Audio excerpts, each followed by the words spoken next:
107.5, The Game Podcasting is sponsored by Modern Exterminating, a family-oriented company. Professional, honest, and dependable pest control solutions. We're your one-stop shop for all pests. You have on one side, you have the South Carolina fan who feels like your Heisman-level quarterback is being restrained in the offense. I'm not saying that's true or not. That's just the sentiment that the fan base feels. And on the other side, you have a Clemson fan base that looks at what they thought might have been a national championship caliber team starting off the year 1 and 2, losing to, there's no shame in losing to LSU. That's a good quality loss, and They could end up being the best team in the country, but sleepwalking against Troy and then losing to a Georgia Tech team that talent-wise you were better than, both those things are unacceptable. Yeah, absolutely. I think, from the Clemson fan perspective, I think you should be more disgruntled, I guess, with the expectations were higher, and, it's a height that Dabo's achieved for you before.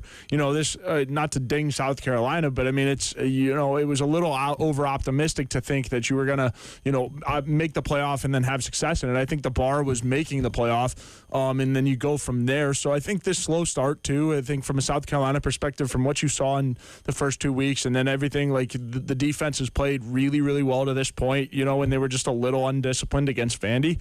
I think you have a little bit more hope for, I guess, recovering the skid and righting, the ship for this season, more or less for Clemson. Everything seems doomed, if you will. First road game in SEC play has not treated Beamer well over the years. Now, albeit 2 of those games were against Georgia in 2022. That was an undefeated Georgia team. In 2023, that team played for the SEC championship and could have very well made the college ball playoff.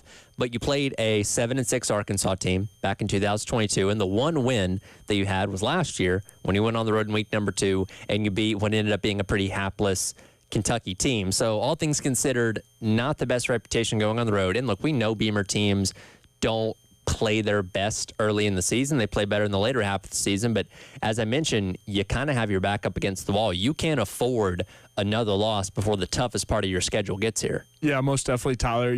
I think this team hasn't yet gone on the road. Like, Beamer said, when you go on the road, you need to bring, your best competitor, if you will, right? Like bring, your competition sense. And, I think this team kind of needs that after a wake-up call.